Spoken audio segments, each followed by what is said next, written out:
뉴스데스크 주말 앵커했던 최일구라고 합니다. 여러분 반갑습니다. 뿌잉뿌잉. 제가 이번에 인생 모임이라는 에세이집을 냈습니다. 이것을 계기로 해서 지난 5년간의 어떤 흑역사를 좀 마무리하고요. 인생 이모작을 시작해 보려고 이 책을 출간하게 됐습니다.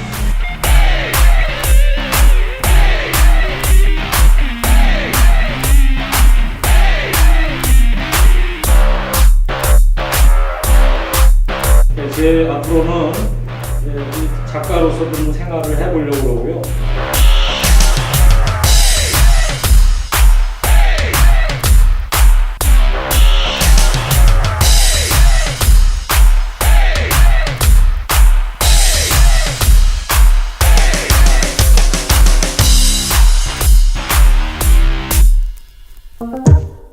안녕하십니까 여러분, 최일구입니다. 제 이름이 일구인데요. 한자로 쓰면 한일자에 9글자를 써요. 아라비아 숫자죠, 일구. 왜 이름이 아라비아 숫자가 됐냐면 제가 1960년 11월에 태어났거든요. 저희 할아버지께서 이 셋째 손자가 또 나왔는데 이놈 이름을 뭐로 지을까 고민하시다가 지난 4월달에 4.19 혁명이 일어났지. 그래서 제 이름을 일구라고 지었다고 하십니다. 제가 MBC 27년 다니다가요. 2013년 초에 사표를 냈습니다.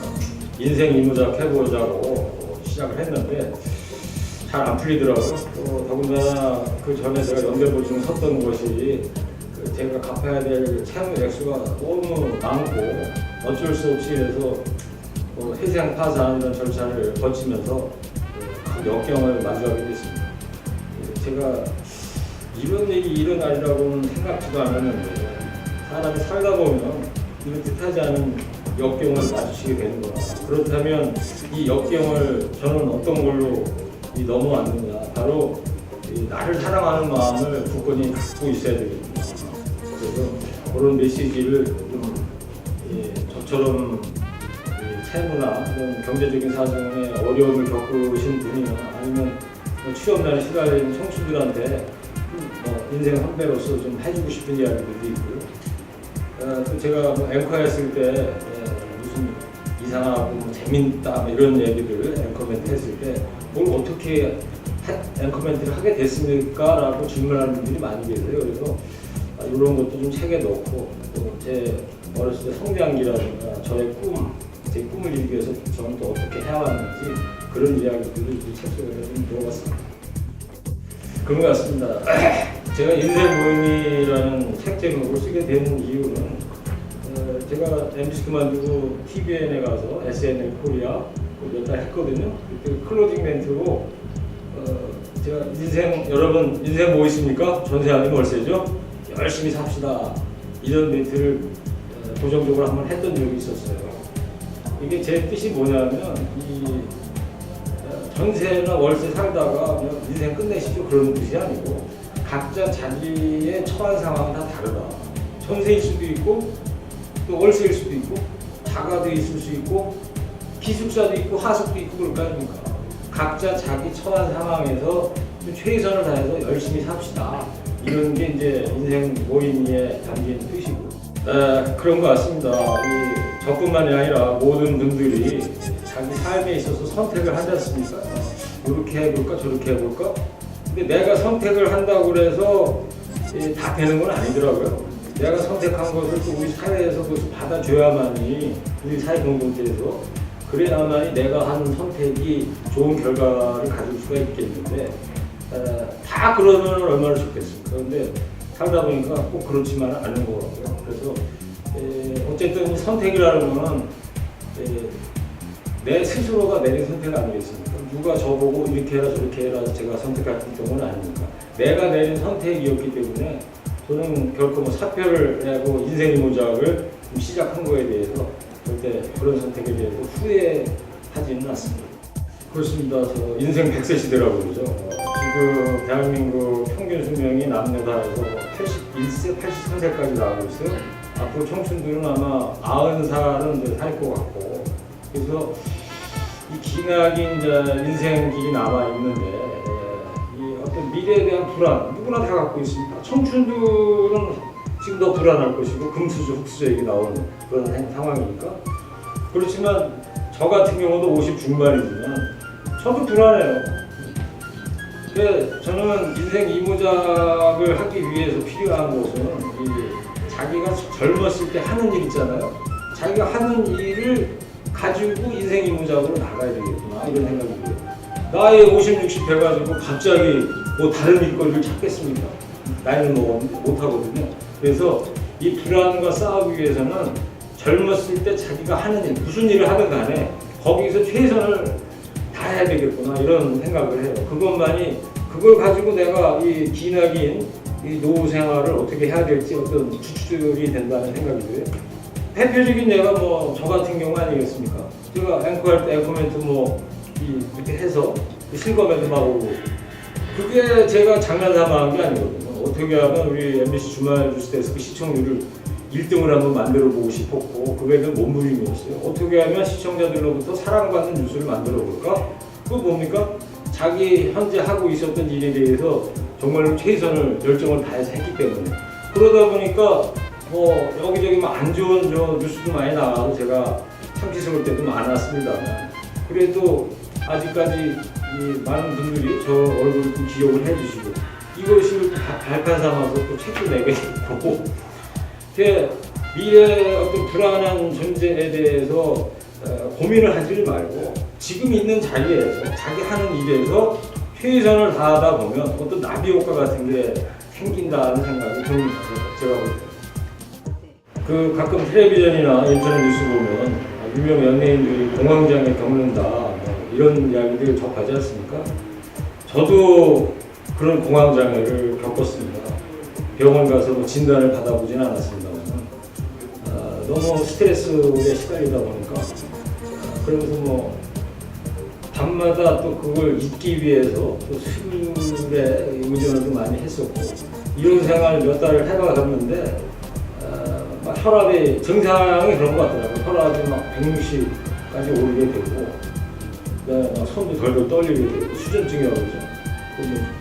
이명 현상, 삐하는 이런 것도 생기고 그다음에 특히 또 이제 고립된 생활을 하다 보니까 직장 생활을 끝내고 이제 혼자 살다 보니까 고립감에 묻혔을 때가 가장 힘들더라고요. 그러면서 그때 이런 것들 쭉 그러다 보니까 불면의 밤이 계속 이어지게 되고 이게 바로 공황장애가 아닐까. 제가 자가 진단을 했는데 분명히 공황장애였던 것 같습니다. 그렇습니다. 오늘도 뭐 뉴스 보니까 고등학생들조차도 노량진 학원가에 가서 공무원 취직시험 공부를 하고 있다 이런 얘기 들었어요. 뭐 워낙 취업난이 심하다 보니까 또 안정적인 직장, 직업을 찾는다는 거에 대해서는 원론적으로는 찬성을 합니다만 과연 그것이 그 청춘들이 정말 하고 싶은 일일까 그게 뭐 공무원이 뭐 좋다 나쁘다 떠나서요. 왜 한결같이 한 군데에만 몰입을 한다 이거예요. 이 세상에는 2만 가지 직업이 된다. 그런데 우리가 알고 있는 직업은 청춘이나 부모들이 알고 있는 직업은 20가지 정도밖에 없다는 거예요. 이게 저는 나만의 삶을 선택하기 위해서는 보다 폭넓게 인생 준비를 좀 해야 될 것이고 여러 가지가 많아요. 제가 취재하면서 봐도 세상에 이런 직업도 있구나. 이렇게 해서 사람들이 사는 경우도 있구나. 이런 게 있거든요. 그래서 다른 사람의 의견을 좇지 말고 내가 한번 이 멋진 인생을 살아보기 위해서 내가 좋아하는 일, 잘할 수 있는 일 뭔가를 찾아내서 그 일로 매진하는 것이 나만의 삶을 사는 것이다라고 저는 생각을 하고 있어요. 저는 사람은 하나의 우주와 같다고 생각을 해요. 우리 모두가 다 하나의 우주다, 사람 자체가. 그래서 누구도 상대에 대해서 뭐 경시하거나 뭐 비하한다거나 이런 일이 있어서는 안 되겠다는 생각이 들고 이 세상에 나라는 존재가 없다면 세상도 없는 거예요. 내가 뭐 어떻게 잘못되고 한다면 이 세상에 뭔 필요가 있겠습니까? 세상만 필요 없겠어요? 심지어 뭐 가족도 필요가 없는 거고 내가 이상해지면은 이 세상하고는 절연을 해야 되는 거니까 나만의 존재, 이 나의 존재에 대해서는 항상 우리가 성찰을 하면서 살아야 되겠구나 이런 생각이 듭니다. 행복의 정의는 제가 내린 결론은 그렇더라고요. 우리가 행복하게 살기 위해서는 나를 존경하는 마음, 나의 자아를 존중하는 마음이죠. 자존감이라고 하는데 이 자존감이 더 커야 되겠다. 예를 들어서 타존감, 반대말로 타존감이라고 친다면 남을 더 존경하는 거예요.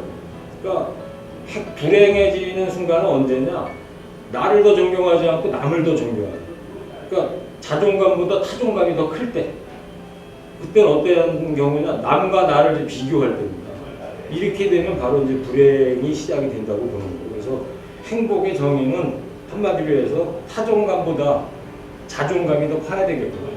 이 마음만 갖고 있다면 역경도 이겨낼 수 있고 또 자신의 행복한 삶을 살아갈 수 있겠구나 그런 생각을 했어요. 그래서 행복의 정의라는 그런 토픽도 이제 넣게 됐습니다.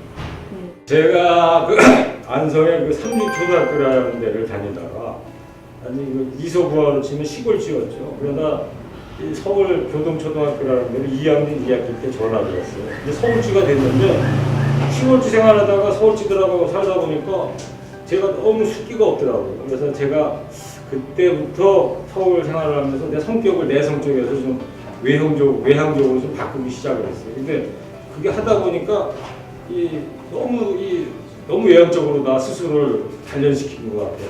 그러다 보니까 뭐 끼가 많았죠. 나서는 걸 좋아했어요. 뭐 응원단장 같은 거, 그 다음에 뭐 복장 같은 경우도 대학교 1학년 다닐 때는 하얀 고무신에 바지 혁대도 할머니 허리바 그런 거 좀 튀어보려고 왜 그랬는지 모르겠습니다. 하여튼 좀 튀면서 좀 생활을 했던 것 같고 그 제가 어릴 때 꿈 중에 가수가 있었어요. 그래서 대학교 들어오면서 로켓트를로그라는 노래를 제가 작사 작곡을 했어요. 이 노래 가지고 이제 1학년 신입생 장기자랑 대회 갔습니다. 그래서 대상도 받게 됐고 그런 것들이 좀 저를 좀 튀게 만드는 그런 요인들도 많이 작용을 했던 것 같습니다. 그렇습니다. 저는 워낙 그 신문 기자를 생각을 했었어요. 제 때만 해도 방송이라는 게 그렇게 뭐 신문만큼 활성화가 될 시점이었던 것 같아요. 제 생각은 그랬어요. 하여튼 신문 기자라고 하는데 뭐 여기저기 시험 봤는데 다 떨어지더라고. 근데 마지막에 이 MBC라는 데도 시험 본다고 쫓아와서 여기도 안 될 거라고 생각하고 봤는데 하나님이 도와겠죠. 그래서 1차, 2차, 3차가 됐어요. 그래서 신문기자를 만약에 시작을 했으면은 이런 꿈을 못 꿨겠죠. 근데 방송사에 와보니까 남자 앵커는 이제 기자들이 하고 여자 앵커는 아나운서가 하고 그러더란 말이에요. 나도 기자인데 그때 당시에 저희 MBC 뉴스데스크 앵커가 돌아가신 이제 이등열 선배가 앵커를 할 때였거든요. 그래서 야 나도 저 이등열 선배처럼 나중에 나이 좀 되고 그러면은 나도 한번 앵커를 해봐야 되겠다. 기자들이 하는 거니까. 그래서 OJT라고 그러죠. 신입사원 교육할 때 5층 뉴스센터를 견학을 한번 하러 갔어요. 제가 앵커석 의자를 쫙 이렇게 오르만지면서 저 혼자만 속말로 얘기했어요. 야 앵커 의자야 내가 한 10몇 년 뒤에 여기 올 테니까 조금만 기다리고 있어라. 그러면서 이제 앵커에 꿈이라는 거 뭐 다 꾸고 있는 거니까. 어떻게 하면 앵커가 될까? 나의 브랜드를 차곡차곡 쌓아 나가야 되겠다. 나의 브랜드라는 게 하루아침에 이루어지는 건 아니지 않습니까? 그래서 내 브랜드는 뭘로 가져가려고 하면 일단 열심히 하는 건 저는. 그 다음에 두 번째는 생방송 중계차 할 때도 틀리지 않게 또박또박 하고요. 이런 것들, 그 다음에 기사를 만들 때도 특정 보도 같은 거 많이 하고 그래야만이 일단 보도국 내에서 선배들이 이제 쟤 괜찮은 놈이야. 그 다음에 시청자들이 보실 때도 저 친구 열심히 하네? 이런 것들이 쌓여야만이 쟤 한번 앵커 시켜도 될까? 이런 생각이 들 거 아니에요. 저는 그런 꿈만 꾼 게 아니라 꿈을 위해서 새로운 또 많은 각오 속에서 제가 회사 생활을 했습니다. 기자라고 특별한 직업은 아니에요. 그런데 이제 기자라고 한다면 일반 기업체 직장인하고는 다른 덕목이 있어야 되겠다. 왜? 기자는 대중을 선도하는 사람들이거든요. 그래서 공명정대한 시각을 또 팩트를 대중한테 전달을 해야 돼요. 옛날 조선시대로 따지면 어떤 선비와 같은 사람이라고 저는 생각이 들어요. 그래서 대중을 선도해 나가기 위해서는 다른 직장인하고는 다른 덕목이 뭘까? 바로 제가 책에도 썼습니다만 어떤 그 지사 정신이 좀 있어야 되겠다. 일반 기업체 직원하고는 이제 다른 덕목이라고 보는데 이런 것이 반드시 저는 필요하다 봐요. 우리가 선진국으로 뭐 문턱에 섰다고 합니다만 그런 어떤 경제적인 수준은 그럴지 모르지만 아직도 우리 대한민국 사회는 정신적으로는 선진국보다는 아직 멀었다는 생각이 들어요. 왜 그러냐면 이 선진국 시민이 되기 위해서는 제가 가져야 될 덕목이 이 세 가지라고 봅니다. 첫 번째는 세계인으로서 갖춰야 될 교양이 있어야 되고 약자에 대한 배려를 할 줄 알아야 되고 세 번째는 이 비리에 대해서 항거할 수 있는 이런 것들이 바로 어떤 지사 정신이 아닐까. 기자가 되고 싶은 사람은 반드시 이런 덕목을 꼭 갖춰야 되겠다는 게 첫 번째 제 생각이고요. 두 번째는 좀 부지런해야 된다. 엉덩이가 무거워서는 안 된다. 내가 과연 엉덩이가 가벼운 사람일까? 제가 지금 책 보시면서 한번 테스트 해보시면 좋을 것 같고 세 번째는 항상 why 우리가 육하원칙 기사 작성의 육하원칙 중에 왜가 저는 제일 중요하다고. 이건 왜 그런 거지? 이건 왜 저렇게 됐지?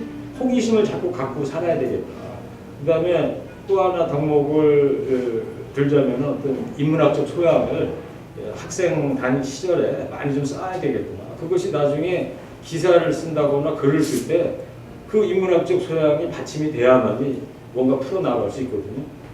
그래서 그런 정도 덕목을 우리 기자를 희망하는 청춘들한테 좀 얘기를 해주고 싶습니다. 처음에는 앵커멘트를 누가 작성해 주는 줄 알았어요, 작가가. 근데 그게 아니더라고. 앵커가 그냥 쓰는 거래요.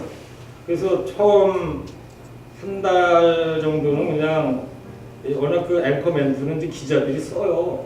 자기가 취재한 거니까. 그리고 본문이 있고 그런 건데 그런데 또 각 부장들이 데스크를 보는 거고 앵커멘트까지. 근데 그거 프롬프트에 띄워놓고 그냥 그대로 읽기만 하면 되는데 좀 그렇더라고요. 스티브 잡스가 한 얘기 있지 않습니까? Think different. 그다음에 act different 하라고. 그래서 남이 써준 거만 그대로 읽는다면 새로 비유하자면 이건 앵무새밖에 안 되는 거고. 그러니까 그게 싫더라고요. 왜 싫은지 모르겠어. 아니 그냥 싫어. 내 식대로 하고 싶어요. 그래서 새로 비유하자면 독수리 같은 앵커, 이 먹잇감을 쪼고 발개고 뭐 이래서 뭐 할 수 있는 소화시킬 수 있는. 그래서 이제 누가 위에서 저보고 하라고 그런 건 아니고 내 식대로 좀 이제 기사를 해석해서 앵커멘트를 새롭게 하면은 그 임팩트가 시청자들한테 영향을 미칠 것이고 그러다 보면은 뭐 뉴스 데스크를 앵커가 혼자 다 하는 건 아니잖아요. 일단 기사가 좋아야 되지 콘텐츠가. 거기에 플러스 이 뉴스 데스크 점수가 100점이라면 한 5점 정도는 내 역할이 있지 않을까. 그 5점에 그거를 내 식대로 한번 해봐야 되겠구나. 독수리 앵커 같은 걸로. 그래서 이제 바꿔보기 시작했던 거고. 앞으로 미래요. 뭐 지금 당장 먹고 사는 일도 힘든데 앞으로 미래까지 그려보는 것은 좀 현 단계에서 그렇습니다. 저는 그래요.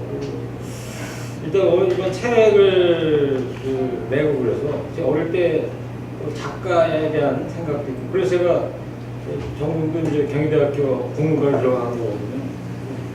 대학 시절에는 작가의 꿈을 이뤄보려고 그랬는데 힘들더라고요. 그건 안 했었는데 이 책 출간을 계기로 해서 앞으로 책을 좀 발간하는 그런 작가의 길을 좀 걷고 싶어요. 그러면서 많은 대중하고 소통할 수 있는 특강 같은 거 이런 거 좀 다니고 싶고요. 기회가 돼서 거기 뭐 TV에서 뭐 프로그램에서 저를 필요로 한 데가 있다면 아직 뭐 제가 50 중반 정도밖에 안 되니까 그래서 그런 뭐 기회가 주어진다면 그런 출연도 좀 해보고 싶고 그래서